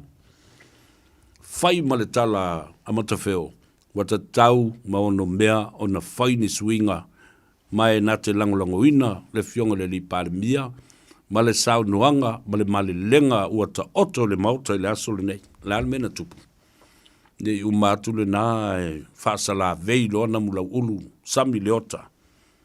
Wa pei o lea o le a whai se panga o le a tui me whai pelea, na mula ulu sami le ota, tui mai ma me whai pelea na mula ulu, matawheo, George Latu, ia oso loa male, oso whainga. Whasanga tu loa na mlo ulu lea sami leota lea te whono le tō mau le te mile nei. Matua oso whai ia le sunga le lo ia ia Latu matawheo. Whai mai lo male tala leota, na mlo ulu. Wai, o lea wa e tala noa mai mata ua ia sponsors, a o ai le commercial director, le tangata na te sa ilia tupe, e maua ini tupe al man Samoa, o lea te se ei le port, sa e iai le port, a o oe le tangata e telefono, e tele sau le fono, a wa ai, mo tau fai lau, fai o leo tama sau alulunga, oi la le commercial advisor, ma le commercial director, o oe, nasa se ei le board. Sa ei to tonu le board. Ai e te le sau ni fono. Mau tau sile e lo a matana fetaui. E ei le filosofia whapea. Tangata te malama le iai. O i e te whaitau oi la ia lea o to inga tangata ia tau te whafsangai. When the enemy gets into trouble, don't intervene. Yoi. A e lo tangata nei sa furitua mai I fautuanga le lei sa avatu ai la tau te lea te lia ina. La tau te whengau I ma whaato whai le ala. Ma tau ma whai e whaaleanga le malo. Lea la ua maua tonu, maua tai e le tuli manu I. Le board a le laka pi Samoa, tai.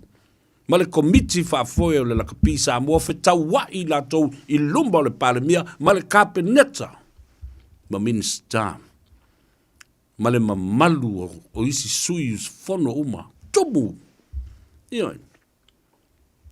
Nā le tali a matawheo, namla ulu matawheo, George Latu. Nā le wingo nā tala o telefono. O te fono, A o le whalawe lawe. Whalawe lawe te le o tau tu mai la ngā ruenga e whai. Ioi. Le tala le nā le. Tala le nā matawheo. Wha mai loia. Aua tātou te la lafi. Ai ta tau o na tātou whai loa atu. Leo o whasiri mai le malo. O le ale me mana o mia. A o le ale vai fofo. Wha tali ia namula ulu leota. Sami leota. E leo ni mea na e lote le teimine nei. Ma avatu lumo le paramia. So ia tau te tolo i o ma ave mea se i le paramia. Ua uto wawa ai le whetau inga leo ua whai te tonu le board. Ai whaalo longo ma sila mio ma tāpua i le paramia malana kapeneta. Ai manatua o le maota lea. O le board la kapi Samoa. Ua tu la i le malo ma le paramia a fifio mai. I le vala au atu a le ua mai i sila i le mele. Ia ma ai la ia. Tu lava el paramia se i fai. Tu ua i lava. Fai mai lo ma le tala matawheo. Le lo ia ale la kapi Samoa. Le au alua se tu le epa sa te fono. Le angai i mea. Ala mea o tolo e essay o tau ia fai pule male board. Ma tono o le mele. O tau sisila i Samoa. Upu le upu. O le mata ngā la tau ia. Lea la watangia i tonu i le mea lea. O winga ia pe a fai fono. A wai fono within closed doors e le IECC, e le se media, le intangata e otu tonu. O mea la ia le fai ia lauri ia pe a una fono. Ai tau tala loa masau notu le epa umaluma le fiu la vale o tangata ina. Tasi al tala tu le epa. Tai pe o lai fai le HRPP, tai fai i lana kapeneta, malana fai ngā malo. Ai, le minister, e te le mea le nei, pe whatau le mea le nei, tau tala mai le so, wai lo le me tau na fai, wha ma vai. Tu ai ngā pūlenga la ia leo o tātou tilo ne i Samoa, e le taimi sa whatau teia ai, ia whiutanga inga nei, tangata nei. Tana winga, e misa leo ma le po e whanoi. O le mea la lea, ua tiai ai ma whata tia whapea i le ala, le tā ua o le la kapi Samoa, ma le whaia ni tonu le lei. E pule tutu, mea uma i tonu lea ua, o ta ngai, wa lava lea e whai ma moli mau i le fionga i le li palmia, ma lana kapeneta i le so, tau te lola al mea na o iai. Wha a lava loa lea moa, ale fionga le li parmia. Namula ulu sambi leota ma namula ulu matawheo. Fale o mavaenga ma outou uma. Wa punga mai foi fale o mavaenga. Tiki tafua i lisi tu. Ioi, pei fōringa mai e au ma namula ulu sambi leota. Pe maia. Tō lau. Le tau tua toto. Ile la kapi. Ai nei manu Samoa. Sa tau tua toto fo i. Did you see how the narrative shifted? And this is the kind of a great example. Now we can see deeply into how these people meet time after time after time, and the kind of craziness and behavior that is shown and implicated in every meeting they attend. Yeah, tō wawaila e le bena tupu wana le la. Nale ua viral atoa, wai loa atoa le lalolangi, le mea na o pū ma le anga ai, ma nongi le anga ai. Le pūlenga le la kapi Samoa, e au na fua ia ne whaariali mai, i ta alonga tama le manu Samoa ma le taito fitu. Fua whaariali ia. E misa taitai. Whaari le pulu e lesi taitai. I lesi sui o le lakapia Samoa. Ai valiano o mai sui o yudi lakapi la iti ia e li poi ai na o le saufa fai ma whaalongo i leo la wali matua ia. Shame on you lakapi Samoa. I'm saying that. I'm very disappointed. Nalan me fai. Eu fatu lauri, ia vai, mātou lau, tele me tau na tutuangi ai mātou ma whontanga i le so, Ta ua mātou taimi, a ua mātou o mai matulai, mai malo, mātou te o mai se i la vea i le lakapi a Samoa. Ioi, o mātou o mai, au te iloa lale o malalafi solo ma o le ilopo ani tala la fai. Lea wau whātua ai, na mulau ulu le ota sami. O e fai se wha le lenga le uni le teimi le nei. Talo se fontanga ale annual general meeting ale la kapi Samoa. Wha ma vai uma o tau o sui fai pule o le pale mene i tia whau. O ese. Sa ili mai nisi tama whanau o Samoa i iai o lātou to mai. Maanga waa wha pisi nisi e mawhai e na lātou sa ili nisi sponsors ma o mai e ngā lulue e laka pi Samoa. Be neutral. Remove yourselves and your political affiliation with laka pi Samoa. Tu yele tu la whanol nai tonu al whawai. No more politicians in the board of directors of Lakapi Samoa. None whatsoever. Stay in parliament i le maota i te whau. Mea lea wa lai o na umi o na manongi le anga ma fumwha atoa mea. Tu lau whafonga le tunu. Lea o tātou wa ai iai le tafoe. I le aso le nei. Ioi. O tātou mata mata o mai moa ma whafonga Samoa. Whea la le tō whāle a. Whea la le tō whāle li pouia i nei le lakapi Samoa. Ma mana onga o le atu nuu.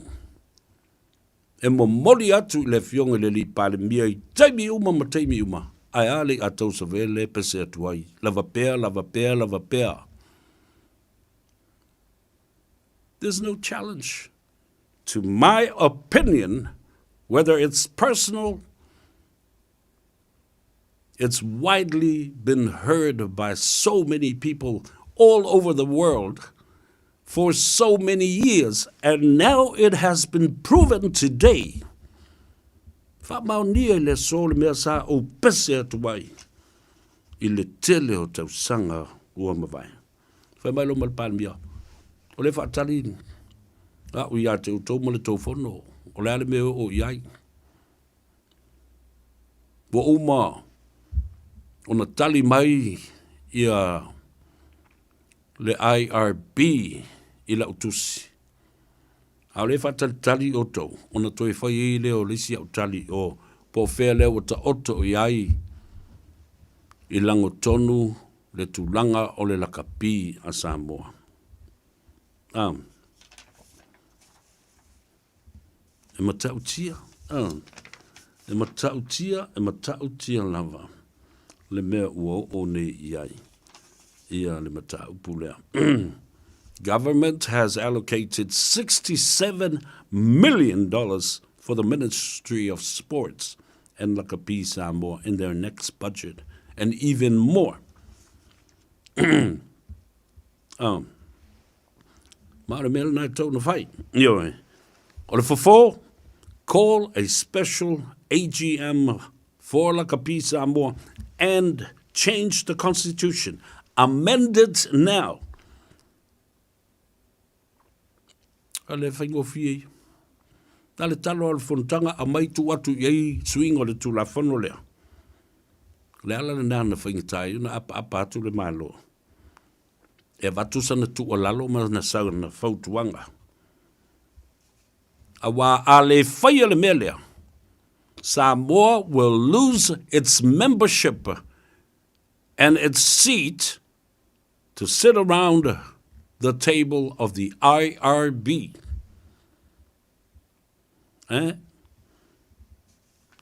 Nile sil talalali atua leo avatu.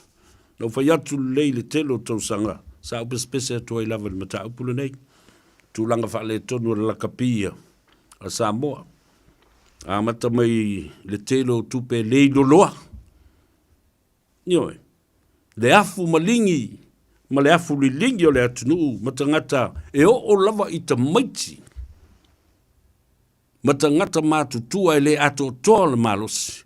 E o e leina solo i mga hala, e lafo le tupe tongi le 5 susede, le tālā, le lua tālā.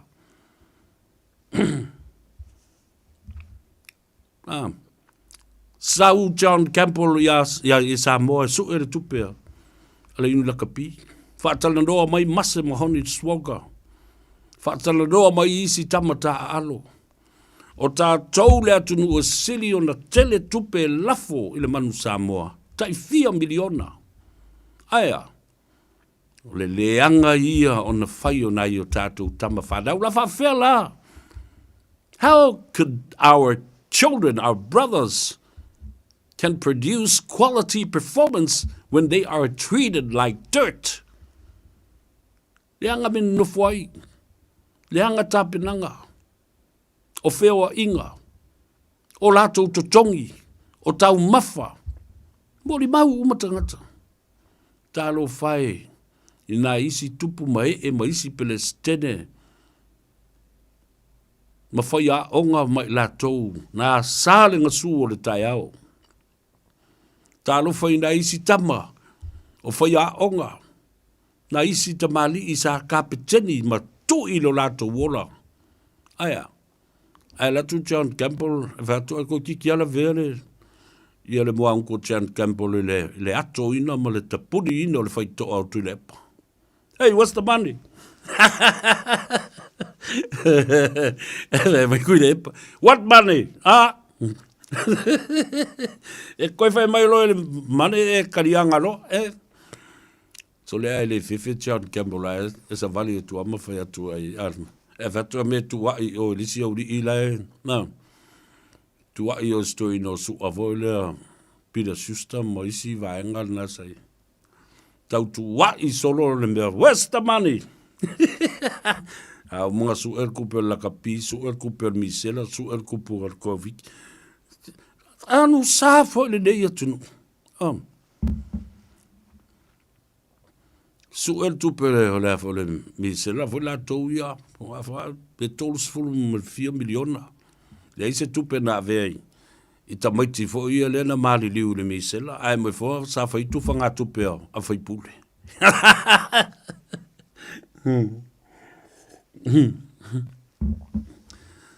Kuala. Saula tala le fai atu. Talo fai. Sa la lango lava ia la u. Tala mai le nāwai taimi. Namuleanga le tātou manu Samoa, malakapia Samoa. A mata mai ai le pūlenga. Le teitei whono ma le board ato.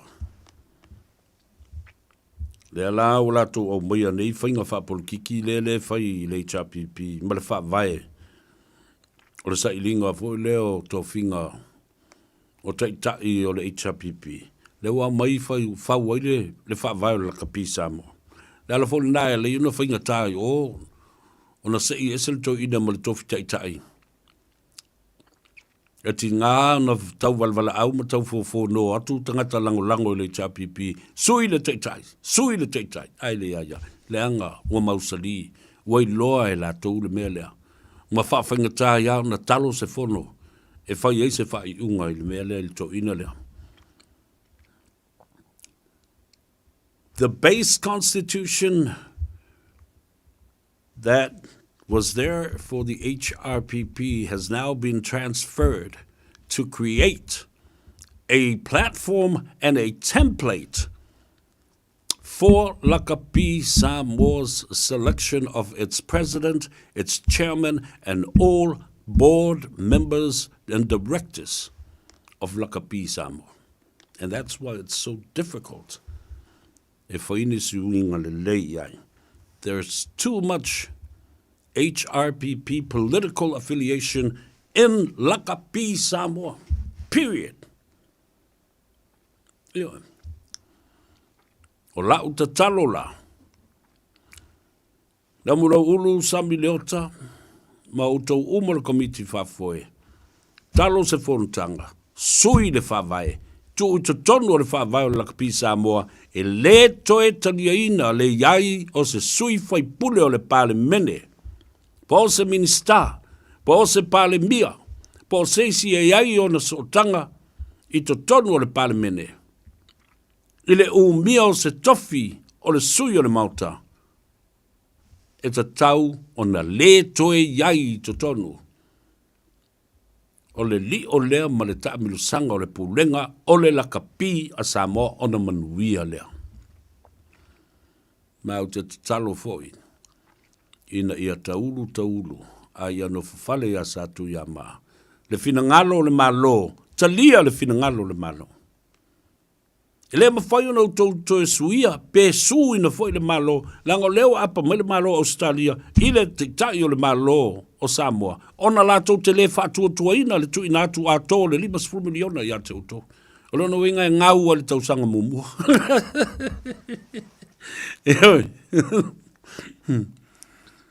Tele ia, o taba whanau o Samoa.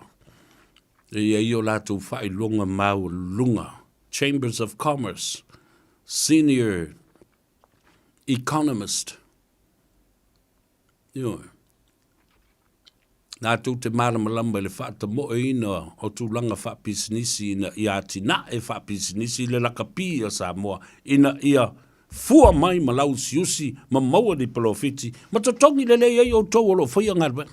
Awa au te loa a mai le nā 5 miliona o le tele foi o sisi baenga o le tupele na ngata mo le atinae. Ai whai e foi a lauri ma totongi o tau alo ngā lulue i totono le lakapi Samoa. Pe a whai a lau tau ngā luenga ma le mā ele ngā. Ma le wha maoni ma le tautonga i le atua maona tangata. A ea? Amen?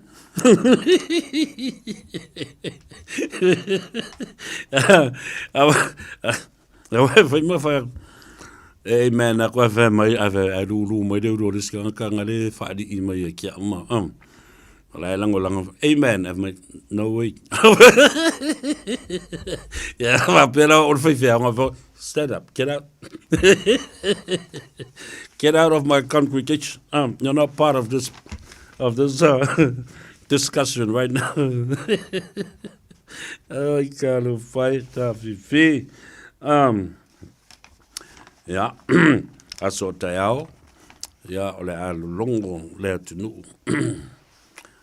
Le longo le fua ma le pao, a le ase tala au mai, i le whai unga, a le tamai tai whamasino, ia papali i Rosella, Honourable Justice, papali i Rosella, i le tūlanga, o le whamasinonga, o le sunga a siata, ia ma le lātou vāi fo i ma leisi pola kalame, a siata ma le tautai ai, ia whapea fo i tole a foa, ma inu u ma le pola kalame, o le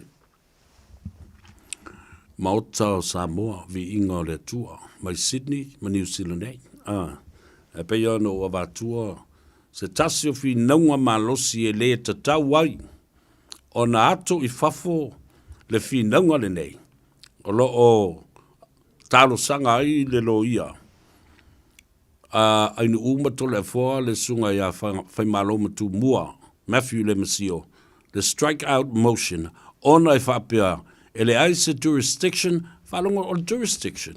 O le malo si anga o se whaamasinonga, i lea atunu, ma lea atunu. O le mafu anga lola u whinaunga le whatu nei, e iai le malo si anga o le tūla whono, ma le whaamasinonga sa moe tango fia i le mata upulea. E ui ina no nofo, ia tangata nei whafo ma polo kalame nei e lua ma whaatino mai whafo. Mua, leanga o loo whaia i le ngangana Samoa. Ioi. O loo whaia i le ngangana Samoa. Ma o loo wha leanga i nai ia le tamali anga o tangata Samoa. Ai mai se lava la le tō whaida vai malai a siata. Whale malu pio vauriko. E leo whaia mō nisi tangata saina in tia po ai lava. The usage of our language is specific to a target audience who are Samoans all over the world. e tawai la o na iai le marusi angana, o le nai na e Samoa le ungari. O le si tāua o le whinaunga le nei.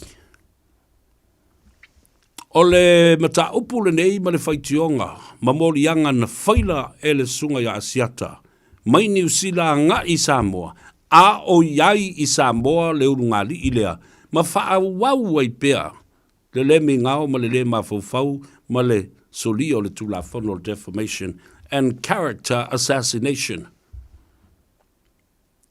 of the person that laid the complaint.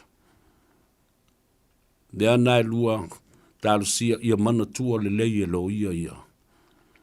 O lo fina watu mo le sunga asiata. Talo foi ina ia. Tafa le fina ngalo le fionga le tumaita i whamasino. Ia mana ia ai mata upu nei. Wa tala fia ngai le iala, o lai whaile pura kalama le ungali ina i Samoa. Ai whaila atu ia whaitionga ma morianga i Samoa i le taimi lavolo i ai Samoa. Le si vaenga tāwua tele. O wha maunga la ia wa iai o kilipi, o tala, e le mawhai o na tā pelo mawhai as e ai mea ia. Officer for o le Cybercrime Unit. Lea na sosoani iai le Australian Federal Police ua whaurulu nei iai i le tofa ia li o la vea whaatau malama. O ina fo ia mawhai o na utou extract mai iai. Ki lipi o fōlinga, matala, na whaalele leo ngari i lea. O i fo i le Cybercrime Unit lea, e mawhai e o na whasosoni atu le Australian Federal Police, e oa i tua, e whai le mea na au whai atu ai. O mawhai o na utala noa atu ai le tō wha. I le teitai leo ua whaululu ne iai, le Cybercrime Unit. They are the only ones with the technology and with the help of the Australian Federal Police and New Zealand for forensic investigators, not these, advisory role. Le ai, au le mai, la ia tangata o e whai le whautuanga na, i le ofisa, ma wha malosia, protocols ma me wha pena, a o mea te tau na au mai. Specialist investigators, forensic science investigators. Au mai e la i leo Federal Police wa o ina i la tau e lo ai extract mai numero au telefoni. Wha mau au telefoni na au pese atu ai le 5 tausanga wa tuana i atu. Mai o le pou o le Digicel, ma le pou a le Vodafone i vai tele. Finish, it's over. It's done and over with. You know so well. O tau mai e whafonga mai. O le taimi lava extract mai ai. Phone datas na. Game is over.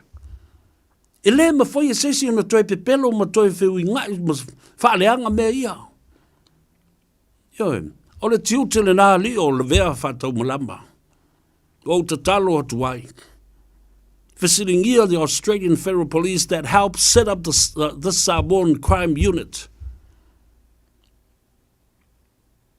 Mai le teknolosi. Saua inga le ngor tangata. A o whea na tūtu wai. I le pō na la vea ai. E mawhai ona toi sipela mai e phone data na. Text messages. Phone numbers. O ai na vili iai. I le taimi na tupu ai le whana vlave waso o stangata. E aru malan telefoni ai tupu ai se mea. Se whana vlave. You panic.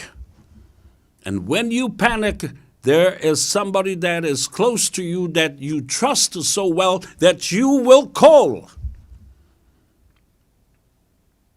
And from those data, those phone records, will place you at the location on that night and the particular time of the call and who you called. Nea leino fo iatu lau tala. E iai le tangata na call mai i New Zealand. I le pō ma le waweao na nana tupu ai le mea ai tali atu le tangata i nei. Ai whaalongolongo i tangata, ai tapu e telefonia i tangata. O ai la tangata nana call mai. A o ai la tangata le i na tali atu le telefoni na. Ia, awa o mori mau ia o mai nei. Dātou te le toi whewhewhe e wha matala le mea sao. Walatou whewhewhe I le atua mlana wha amasinonga, ai le toi whewhewhe le wha amasinonga, ale lalolangi, whether they go and stand in front of the courts, they are prepared to do so. Ia, nā conversation na whai le pōna, whesa I ele tangata lea. A whesa I ele tangata lea lau manu ia pēr. Lau manu ia pēr.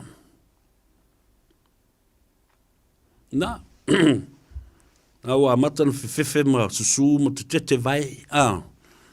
It's coming. It is coming. A wale mele na mori mau ia le mongi ma whailana tala ia lauli o loma le lauina o le whamsinonga. Mai lauli, watch. There's a big storm coming and it will blow you away. And watch this storm, the same storm coming the other way. What goes around comes around. What goes up comes down, and it will hit you hard. Lava mai le tua vai lo tusa so tātou manuia. Awhitai le whaafonga Samoa ma lau tāpua inga le fiafi. Anga leile tua ma ia tau nuu ma le manuia I mauta malawa. Ia whape nā fwoi ona whea ngai mani tali ngā sua mātungo fie ma sao yalo sa tau mawhitanga. Le ngā se senga sa whea ngai ma utou le nei aso, whaafitai atu, I nā ti ute ma ngā ruenga le lei o lo whaia. Tāpua inga ta mamti nā mātutua, I maota malawa, ma so se tafa o le larolangi nei, whatalofa atu ia au mua ave ma le whaletua ia au auna. Wape nā fwoi le tina ia tapu I tea ma le tamamatua o le ainga I North Shore, whaafitai tapu I tea. Ia wape fwoi le tama ia Hans Webster and his lovely wife and children in Perth, Western Australia. O tātou ainga uma I Vitoria, New South Wales, Queensland, Hobart, even the Tasmania Island. Whaatalo whatu. O tātou wangi New Zealand atoa. Aloi makuisa ma le tua whawhine ia so alo whaiu. Le a whawhine ia hana ma le whanau I Napier Hastings. Lau whionga tupuola ma ana rosa ma le whaletua ma le au whainga luenga atoa whawai teimi o loo iai I nai Helensville. Ia maso se no whanga lavolo iai o tātou tangata uso matua whawhine o loo malanga mai. I le ngā ruenga whawai teimi I o tau lava papale ma loto tele ma lava fo I le on sai. Ia o loo talo mai o tātou ainga I Samoa mo o tau. Amruia fo I le whafunga mai o le titai o le malo, le tama le malo, le fionga le konsula. Ia ma le whaletua, ia leo pepe, ia whapea fo I lona au waa ma le ofisa o le Mauta Samoa, ma le tautua ina o le tātou tunu. Le fionga le teitei fono, le sui teitei fono, whapea fo I le whailau tusi, ma le sui whailau tusi. Le komiti whafoe a le fono whauwhautua ma malua Samoa ua alo ia I te tolu o New Zealand. I autou lava papale ma ono sa ia le tele o le au loto le anga ma le au tau ai maa. O lo o whai mai whafo ma whai atu I lunga o upenga ta whai langi. Ono o le loto le anga le ma whai o na lato wha mau popo ina Samoa I mea o lo ono nofo ai tangata nei. Ai alo mai, le vai tele le nao Samoa, le nao o lafo atu, o sui le ula ma lafo I o tautau au. O wale manuia o le tātou o tenu. O lo o iai pēa I te tonu o le tātou komiti e le tino e whao maupopoina a tātou se leni ma tātou a tinae. O le ale teimi e tapa ai, e whetūtu na I ei muni au, I lea teimi ma lea teimi o tau whinga e whai. Tātou te pulu lima whaatasi ai. Le vai tele e nuti mea ai, maasu vai iai le atunu. E le ai se whainga whaapolukiki ai. E le ai se whainga whaapolukiki ai. E le fast, e le HRPP po ai lava nisi vaenga whaapwhai. E le tau fi ai lau tal tanunga ma lau tapo inga lau vaenga whaapwhai. A tātou o mailo tātou te nuti mea ai. I le vaitele o le fono faufautua a Samoa o lea ua atoa. Le 5 tausanga. 5 tausanga talu na whawai. Ia maua, iai fo i malona.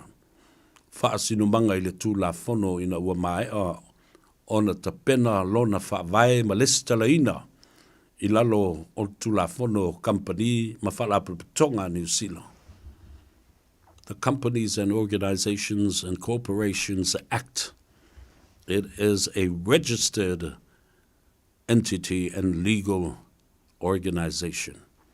Ia le nala, ia, pa mangalo se leo le wauna, ia tele nei a fiafi, tātou whailoa i le tāwalunga o le Gagaifo Faiva i le asua tae. Mori atu le ngang whaftai, i le tātou major sponsor, Pacific Health Specialist, tātou whale mai e lua.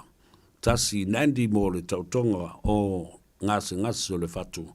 Ia malisi whale mai i suva, ia wa tonga fitinga ma tautonga o le ngase o le kanesa. Lo fatele mo oe, o talana e winga i o tātou tangata Samoa i le nei aso tofi. And those are the stories about our Samoan people this Thursday. Have a great night. I will see you tomorrow. Soifua ma ia